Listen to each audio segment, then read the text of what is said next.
கிறிஸ்துவுக்குள் அன்பான இறை மக்களே, உங்கள் அனைவரையும் ஆண்டவராகிய இயேசு கிறிஸ்துவின் திருப்பெயராலே அன்புலத்தோடு வாழ்த்துகிறேன். ஆண்டவர் உங்கள் ஒவ்வொருவரோடும் கூட இருந்து ஆசீர்வதித்து நடத்துவாராக. இந்த நாளிலே தியானிக்கும்படியாக நாம் தெரிந்து கொண்டிருக்கிற திருமுறை பகுதி கலாத்தியர் 3ஆம் அதிகாரம் 13வது வசனம். மரத்திலே தூக்கப்பட்ட எவனும் சபிக்கப்பட்டவன் என்று எழுதியிருக்கிறபடி கிறிஸ்து நமக்காக சாபமாகி நியாயப்பிரமாணத்தின் சாபத்திற்கு நம்மை நீங்களாக்கி மீட்டுக்கொண்டார்.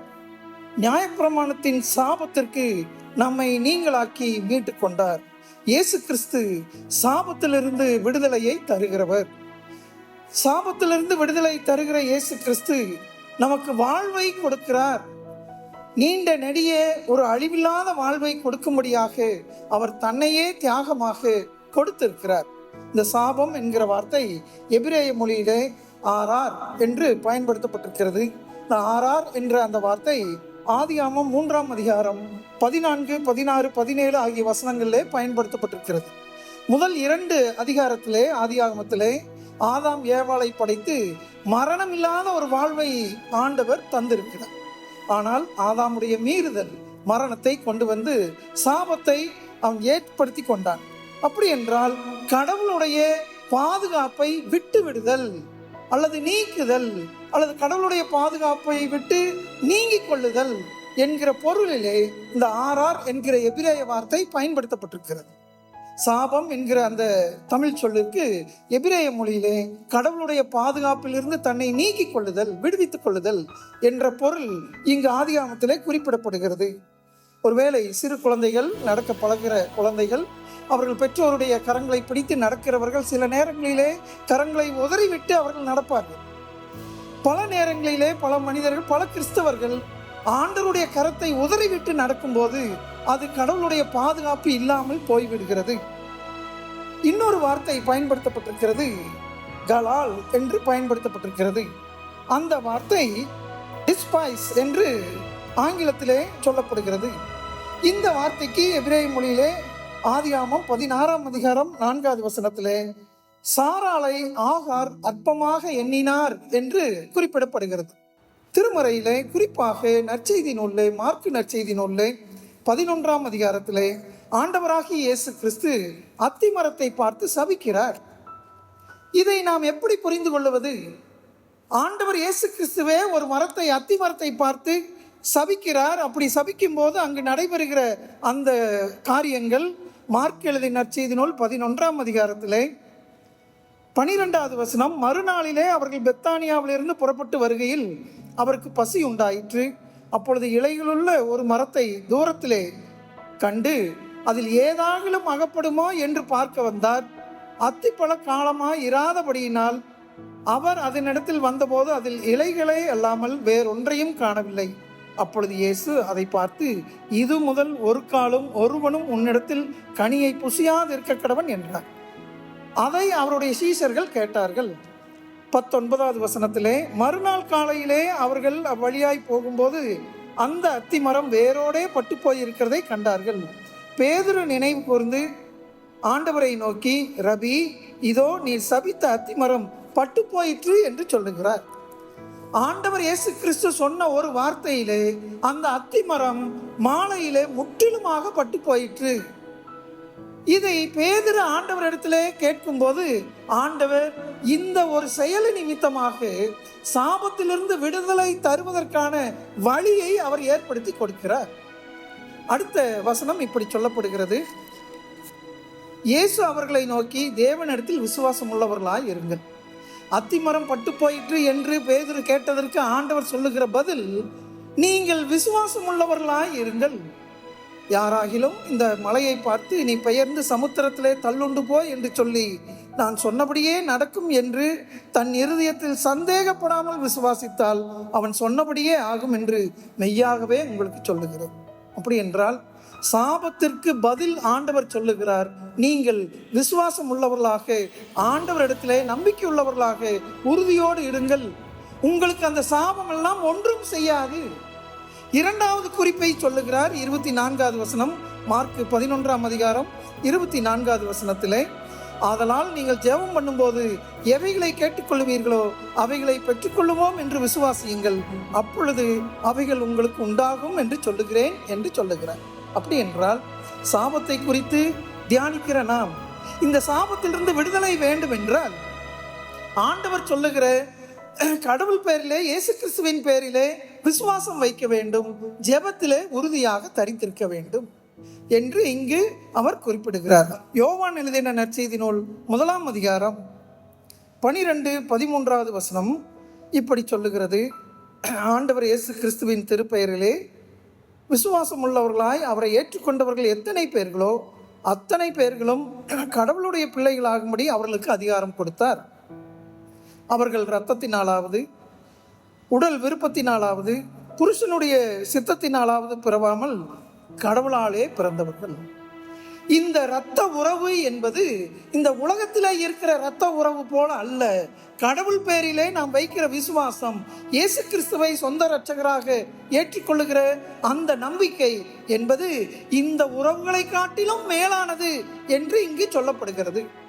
அப்படி என்றால் நாம் நம்முடைய வாழ்க்கையிலே அநேக சாபங்களுக்கு ஆண்டவர் இயேசு கிறிஸ்து விலக்கி மீட்டு கொண்டிருக்கிறார். அப்படி சாபத்திலிருந்து விடுதலை தருகிற இயேசு கிறிஸ்து அவர் நம்பிக்கையுள்ளவர்களாக இருங்கள், விசுவாசம் உள்ளவர்களாக இருங்கள், ஜெபத்தோடு இருங்கள் என்று அவர் சொல்லுகிறார்.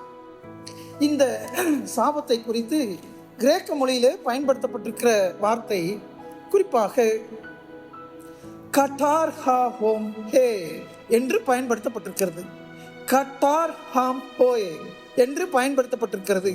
இது நியாயப்பிரமாணத்தின்படி மரண தண்டனை பெறுகிறவர்கள் சாபத்திற்குள்ளானவர்கள் என்று இங்கு உபாகமம் 22 அதிகாரம் 22-23 வசனத்திலே சொல்லப்படுகிறது.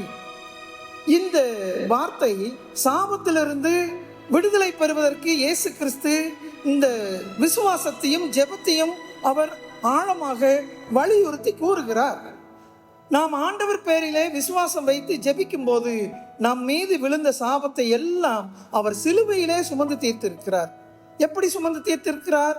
ஒரு குடும்பத்திலே ஒரு தகப்பன் பிள்ளைகள் அல்லது பெற்றோர் பிள்ளைகள், அந்த உறவிலே யாராவது ஒருவர் மிக கொடூரமாக அவர்கள் துன்பப்படுவார்கள் என்றால் நாம் வழக்கத்திலே ஒரு சொல்லுவோம், தான் ஆடாட்டியும் தன் சதை ஆடும் என்று. அந்த இரத்த உறவு அவர்களால் தாங்க முடியாது.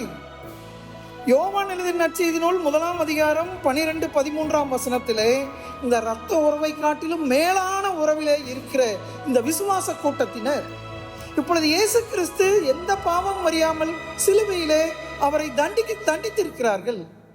ஆகவே ஆண்டவரே, நீர் எந்த பாவமும் செய்யாமல் சிலுவையிலே இப்படி தண்டிக்கப்பட்டிருக்கிறீர். அப்படி என்றால் நான் என்னுடைய வாழ்க்கையிலே நான் உண்மையுள்ளவனாக, உத்தமமுள்ளவனாக, உமக்கு பிரியமாக நான் நடப்பேன். நான் எந்த மீறுதலையும், சாபத்துக்குண்டான எந்த செயல்களையும், எந்த இடையூறுகளையும் நான் செய்ய மாட்டேன் என்கிற ஒப்படைப்பு, அதுதான் ஆண்டவர் தருகிற மீட்பினுடைய தொடக்கம். இந்த இரத்த உறவு என்கிறதை காட்டிலும் விசுவாச கூட்டத்தினர் அவர்களுக்கு இருக்கிற அந்த அன்பின் ஐக்கிய உறவு என்பது சாபத்திலிருந்து விடுதலை தருகிற இயேசு கிறிஸ்துவினுடைய அந்த சிலுவை மரணம் நமக்கு கொடுக்கிறது. அப்படி என்றால் ஆண்டவர் இந்த உலகத்தில் சாபத்திற்குள்ளானவர்கள் என்று சொல்லப்பட்டவர்களையும் அவர் நேசிக்கிறார். ஒரு சில குடும்பங்களில் ஒரு சில நிகழ்வுகளை பார்த்து சாபம் என்று சொல்லுவார்கள். நல்ல கிறிஸ்தவர்கள் நாம் அப்படி சொல்லக்கூடாது. நாம் நியாயம் தீர்க்கக்கூடாது. மனம் திரும்பி ஆண்டவரை ஏற்றுக்கொண்டால் அவர்களுக்கு அந்த சாபம் முழுவதுமாக முற்றிலும் ஒழிக்கப்படும், மாற்றப்படும். ஏனென்றால் பாவமில்லாத இயேசு கிறிஸ்து சிலுவையிலே அவர் தன்னையே தியாகமாக கொடுத்திருக்கிறார். நாம் நன்றாக வாழ வேண்டும் என்று அவர் சிலுவை சுமந்திருக்கிறார். ஆகவே ஆண்டவர் தருகிற மீட்பை நாம் பெற்றுக்கொள்ள, ஆண்டவர் தருகிற ரட்சிப்பை, ஆசீர்வாதத்தை நாம் பெற்று வாழ, இந்த மகிமையான ஆசீர்வாதத்திற்குள்ளாக நாம் பிரவேசிக்க, ஆண்டவர் தருகிற இரக்கத்தை நாம் அடைந்து கொள்ள ஆண்டவர் நம்மிலே எதிர்பார்க்கிறார். அப்படி எதிர்பார்க்கிற இயேசு கிறிஸ்து அவர் நமக்காக சிலுவை சுமந்தபடியினால் அவர் நமக்காக சிலுவையிலே அனைத்து பாடுகளையும் சுமந்து தீர்த்திருக்கிறபடியினால் இங்கு சொல்லப்படுகிற அந்த வார்த்தை, மரத்திலே தூக்கப்பட்ட எவரும் சபிக்கப்பட்டவர் என்று எழுதியிருக்கிறபடி கிறிஸ்து நமக்காக சாபமாகி நியாயப்பிரமாணத்தின் சாபத்திற்கு நம்மை நீங்களாக்கி மீட்டு கொண்டார். நாம் பாவிகளாக இருக்கிற நாம் பாவம் இல்லாதவரை நோக்கி பார்க்கும்போது, ஆண்டவரே என்னுடைய பாவத்தை மன்னி, என்னுடைய மீறுதல்களை மன்னி, நான் பிறருக்கு செய்த இடையூறுகளை நீர் மன்னியும், இனி நாம் உண்மை போல தியாகமுள்ள குணமுள்ளவனாக வாழ என்னை நீர் உருவாக்கம் செய்யும் என்று ஒப்படைக்கும் போது மெய்யாகவே நம் மீது இருந்த அனைத்து சாபங்களையும் ஆண்டவர் தீர்க்கிறார், மாற்றுகிறார் சிலுவை மரணத்தினாலே. ஆகவே ஆண்டவர் நமக்கு கொடுத்திருக்கிற இந்த மகிமையான வாழ்வை, ஆசீர்வாதமான வாழ்வை, ஆண்டவர் கொடுத்திருக்கிற இரக்கமுள்ள வாழ்வை, ஆண்டவர் கொடுத்திருக்கிற தயவுள்ள வாழ்வை நாம் ஆண்டவருக்கு முன்பாக ஆண்டவருக்கு பிரியமாக வாழ நாம் அழைக்கப்படுகிறோம். இந்த மேன்மையான நன்மையான மகிமையான வாழ்வை ஆண்டவர் நமக்கு ஆசீர்வாதமாக தந்திருக்கிறார். அந்த ஆசீர்வாதத்திற்குள்ளே நாம் நிலைத்திருக்கும்படியாக நாம் தலைகளை தாழ்த்தி ஜெபம் செய்வோம். அருள் நிறைந்த நல்ல ஆண்டவரே, எங்கள் ஒவ்வொருவருக்கும் தேவையான அருள் ஆசீர்வாதங்களை தருகிறவரே, சாபத்திலிருந்து விடுதலை தருகிற எங்கள் நல்ல ஆண்டவர், பாவத்திலிருந்து விடுதலை தருகிறவர், நோய்களிலிருந்து விடுதலை தருகிறவர், நீர் சுமந்த சிலுவை நிமித்தமாக மனுக்குலம் மீட்டுக்கொண்ட உம்முடைய இரட்சிப்பின் பெரிய திட்டத்திற்காக நன்றி செலுத்துகிறோம். எங்களையும் நீர் ஆண்டவரே பாவிகளாக இருக்கும்போது நீர் எங்கள் மீது அன்பு செலுத்தி இருக்கிறீர்.